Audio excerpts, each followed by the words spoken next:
Top 10 gemstones that came from the ocean, jewels of the deep.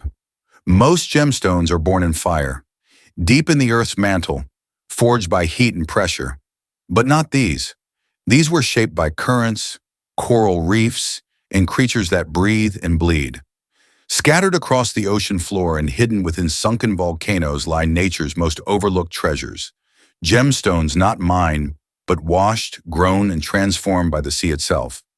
They carry stories, but each one is a survivor of time, tides, extinction. This is not just a countdown, it's a descent into mystery. These are the jewels of the deep, and what you're about to see may forever change how you look at the ocean. Don't forget to press and hold that like button, leave a comment, and hit subscribe before we begin. Ranked 10th, sea glass. The ocean's forgotten treasure. It looks like nothing at first, a glint in the sand, a frost of green or cobalt peeking through the foam. But when you lift it from the surf-washed shore, you realize this is no ordinary glass. This is a jewel of the deep, crafted not by human hands but by time, tide, and the relentless rhythm of the ocean. Sea glass begins its life not as treasure, but as trash. Broken bottles, sunken lanterns, shipwrecked relics. Over decades, the sea has turned this debris into something refined. Every edge is softened. Every surface is etched with the ocean's fingerprint. Most pieces weigh less than a carat and measure under an inch, yet their value lies in their journey. Rare hues like ruby red or cobalt blue, often relics of 19th century glassware or wartime medicine bottles, can sell for $50 to over $200 a piece on the collector's market. And the elusive black sea glass? Nearly indistinguishable from stone until light passes through it. That's the kind that turns beachcombers into hunters. But what makes sea glass an actual gemstone isn't its origin. It's its redemption. It's what happens when nature takes something broken and returns it as beautiful. This is the heart of the ocean's alchemy, a hidden world of gems shaped by salt, silence, and time. And sea glass is just the beginning. Because in this countdown of top 10 gemstones that came from the ocean, we're diving deeper into coral reefs that grow crystal spines, mollusks that cultivate pearls like living treasure vaults, and volcanic islands that birth blue stones found nowhere else on Earth. Welcome to the world of jewels of the deep. Ranked 9th, Opal, the ocean's refracted code. Opal doesn't just sparkle, it fragments light on a molecular level. Its structure is made of stacked silica spheres, each only nanometers wide, arranged so precisely that incoming light bends, bounces, and refracts into shifting waves of color. We see fire as interference, a physics experiment set in stone. While most people associate opal with Australia's deserts, several varieties trace their roots to ancient marine environments. In Indonesia, Ethiopia, and parts of Madagascar, oceanic sediment layers rich in silica slowly hardened, often under volcanic pressure, producing translucent blue opals that resemble tropical shallows. Occasionally, these opals form inside fossilized shells or marine wood, blurring the line between gemstone and relic. In carat terms, opal is lightweight. A polished piece under 1 inch wide may weigh just over a carat, but prices vary wildly. Standard white opals sell for $20 per carat, while crystal opals from marine-influenced zones, especially those with electric green or oceanic blue fire, can command $300 to $500 per carat. Unlike other gemstones that form under extreme heat and pressure, opal results from low-temperature, water-driven chemistry. It's not a crystal, but a hydrated silica gel that hardened over time, a byproduct of ancient seas evaporating layer by layer. There's no myth here. No legend, it's just molecular precision, and that, for gemologists, is value defined. Ranked 8th, sea Blue Chalcedony, the stone sailors whispered to. The old fishermen in Sicily used to say, if the sea ever spoke, it would do so through chalcedony. Not ruby, not sapphire. Those were mountain gems. But Blue Chalcedony, they believed, carried the voice of the tide, smooth, cool, constantly damp to the touch. They'd wear it as a charm around their necks when setting sail, not for show, but to quiet storms. This gemstone doesn't shout, it hums. A form of cryptocrystalline quartz, sea blue chalcedony is formed when microscopic silica particles, deposited by mineral-rich waters, settle slowly into hollow pockets in volcanic coastal rock. The result is a stone that holds light rather than reflecting it, a clouded sky trapped inside a pebble. Unlike opal's chaos, chalcedony is calm. Its color doesn't dance, it hovers. From foggy gray blue to milky cyan, its tone shifts depending on the coastline it comes from. Turkey, Greece, Morocco, and even Southern California. Each region's water leaves behind a different whisper. Most pieces weigh between 2 and 5 carats when cut and are often cabochon-shaped. Prices range from $15 to $80 per carat, depending on translucency and hue. But value isn't always found in the marketplace. To coastal cultures, this wasn't jewelry, it was protection. Some called it Poseidon's eye, believing that wearing it turned away misfortune at sea. Even now, when a diver finds one near an old reef, they sometimes pause, because in some places, the sea still whispers. Ranked 7th. Aquamarine, the mapmaker's error. Somewhere off the coast of Eritrea, a 17th century Portuguese sea chart mislabels an island as Isla das Águas Claras, Island of Clear Waters. There is no island, just a reef and current. But divers who followed that map found something else. Embedded in the granite walls of an ancient seamount were pale blue crystals, hexagonal, glassy, and untouched by light. Aquamarines. Not grown in the sea but born in rocks lifted from the seabed by tectonic rage, their color memory of the water they were forged beneath. Aquamarine is a variety of beryl, and it is in the same family as emerald. But unlike its green cousin, aquamarine forms in pegmatite veins, where superheated fluids mix with iron, usually deep beneath ancient oceans.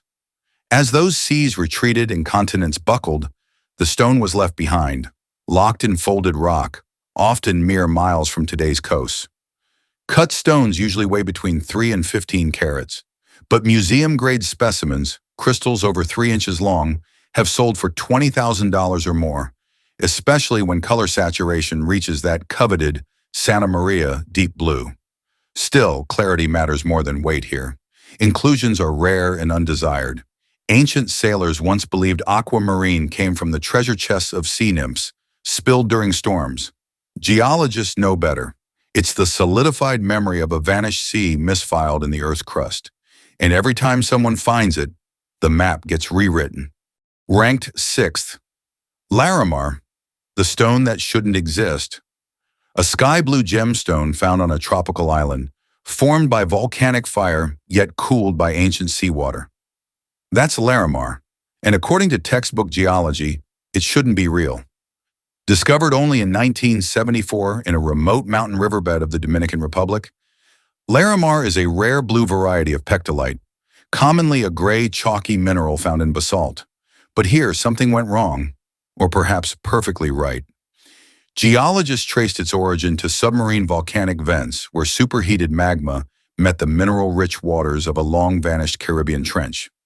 The result is a gemstone painted in soft turquoise, cloud white, and deep sea blue layers. No other pectolite formation on Earth comes close. Larimar has never been found anywhere else. When cut, most pieces yield stones in the 5 to 25 carat range.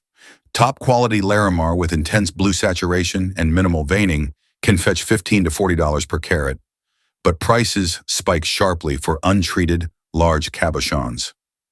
Some jewelry-grade pieces have sold for over $1,000 due to rarity and color zoning. To the native Taino people, Larimar was believed to be the petrified essence of ocean gods. They had no tools to mine it, but wore washed-down fragments as protection against storms. Today, even modern science struggles to replicate Larimar's coloring in a lab. Because this isn't just a gemstone, it's a geological contradiction, a volcanic mineral colored like the sea, born where neither should meet. And yet it exists. Ranked 5th. Abalone Shell, the ocean's iridescent armor. Abalone is often said to be easier to find when the sea turns rough, but that's precisely when the cold strips all sensation from the diver's hands. Off the coast of Big Sur, where the Pacific pushes hard against stone, Abalone clings to rock ledges like ancient relics caught mid-motion. Once disturbed, they lock down with such force that dislodging them requires patience, timing, and precision. Even a moment too late, the shell becomes immovable, sealed to stone like a vault under pressure. When finally surfaced, a prime specimen of Haliatus rufescens flashes with colors only the sea can teach: electric blue, seafoam green, and deep violet. This brilliance comes from nacre, a micro-layered composite of aragonite and protein deposited slowly over the years. Structurally, it's one of nature's most durable materials. Some say it's tougher than steel when measured at the molecular scale. Though not a mineral gemstone by definition, the abalone shell, once polished and shaped, rivals opal in optical fire. Jewelry markets seek high-grade fragments between 5 and 50 carats. Pieces exhibiting saturated coloration from cold water species have been known to sell for $100 to $400, especially when cut as cabochons or inlays for fine art and instruments. Yet photographs rarely capture the full effect. The shimmer shifts with every tilt and angle of light. It's a beauty that resists stillness, born in motion, shaped by resistance. Some treasures were never meant to be easily found. Ranked fourth, mother of pearl, the silent architect of luxury. It doesn't shine like gold. It doesn't glitter like a diamond. But the first time I pressed a scalpel into mother of pearl, I understood why true luxury doesn't scream. It whispers. Harvested from the inner shell lining of mollusks like the Pinctada maxima or abalone, mother of pearl, or nacre, is built in layers thinner than a human hair. Each is an aragonite platelet, stacked like a microscopic brick wall, fused with organic protein. This architecture bends light, creating that unmistakable soft iridescence. Not one color, but all shifting beneath the surface. In my atelier in Geneva, we use wafer-thin nacre for watch dials. A flawless blank takes 3 hours to cut and 1 mistake to ruin. The room temperature, humidity, and grain of the shell all must be aligned. Why go to such trouble? Because there's no synthetic substitute that replicates the living depth of mother of pearl. Market value varies. Raw sheets can cost $20 to $100 per square inch, depending on species and thickness. But its worth is rarely discussed in carats. Instead, it's measured in legacy. In violins passed down, timepieces gifted across generations, and dining sets wrapped in silk since dynasties past. Mother of pearl isn't rare, but perfection is. And sometimes the most enduring beauty hides in silence behind the face of a clock. Ranked third, amber, fossil fire of the sea. In the aftermath of a Baltic storm, waves retreat and leave behind more than driftwood. Scattered among seaweed and broken shells, hardened droplets of golden resin glint against the sand. These are not stones. They're time capsules, pieces of a forest that no longer exists, carried to shore by the sea. Amber is fossilized tree resin, not to be confused with sap. Unlike gemstones from mineral crystallization, amber forms when resin oozes from ancient trees, hardens through oxidation and polymerization, and survives burial under sediment for tens of millions of years. Most of the world's marine recovered amber comes from the Baltic region, where deposits wash ashore after underwater landslides or tectonic shifts. Chemically, amber is an organic polymer with a density low enough to float in saltwater, a property that made it collectible along coasts for millennia. Polished specimens often weigh between 5 and 100 carats, though pieces containing preserved inclusions, insects, leaves, or air bubbles from the Eocene epoch, can reach thousands of dollars. A single inclusion-bearing piece once sold for over $10,000, not for its clarity, but for the perfectly fossilized ant it trapped. To scientists, amber is data. To artisans, it's texture and warmth. To the sea, it's detritus, reshaped and returned. But to those who find it lying quiet among the foam, amber is something else entirely. Not quite stone, not quite a memory. Something between what was alive and what still glows. Ranked second, precious coral, bloodstone of the deep. In Naples' back alley workshops, in Tokyo's hidden auction houses, dealers trade in grams, not carats. $600 for a polished branch. $8,000 for a necklace that shouldn't legally exist. The redder the better. The deeper the rarer. This is precious coral, Corallium rubrum. Not a stone, but the hardened exoskeleton of a living marine colony. Found primarily in the Mediterranean Sea and the waters off Japan and Taiwan, it grows slowly, no more than a few millimeters per year, clinging to dark, rocky ledges between 100 and 300 feet deep. Its vibrant red and salmon hues come from biological, not mineral, carotenoid pigments formed under low light and high pressure. Coral was carved into cameos, rosaries, and imperial seals for centuries. Ancient Romans believed it protected children from evil. In Qing Dynasty China, only nobles of the highest rank could wear coral crowns. Today, solid, blood-red, high-grade coral without fissures can fetch $500 to $1,000 per carat on the black market. But demand has outpaced biology. Illegal harvesting has devastated coral beds. Divers use metal hooks to tear branches loose, destroying entire colonies. Some species now sit on the edge of extinction. International trade is restricted, but enforcement is patchy, and profit tempts even regulated fleets into forbidden zones. Precious coral is beautiful, yes, but it's also fragile. Unlike sapphire or diamond, it doesn't regenerate underground. It breathes, it dies, and once it's gone, there's no mine to dig again. In the first place, pearl, the living crown of the ocean. Emperors have worn no other gem, passed through queens, and buried with pharaohs more than this. No other stone is born alive. The pearl is not cut, not mined, not forged under pressure. It is summoned by life inside the soft flesh of mollusks, in complete darkness, beneath seawater that must be neither too hot nor too cold. When a grain of sand invades the oyster's body, the animal does not expel it. It transforms it, layer by shimmering layer, with nacre as smooth as breath.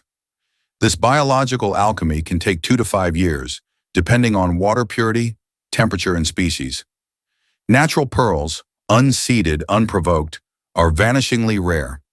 Most are cultured, but only 1 in 10,000 oysters will produce a gem round enough, lustrous enough, and clean enough to command a crown. Top-grade pearls over 10 millimeters in diameter, flawless skin, and mirror-like luster can sell for $10,000 or more per piece. And yet, throughout history, their power has exceeded the price. Cleopatra crushed a pearl into wine to outspend Rome. Chinese emperors bartered for them with fleets. Samurai carved them into family seals. In every era, the pearl was not just an ornament, it was authority.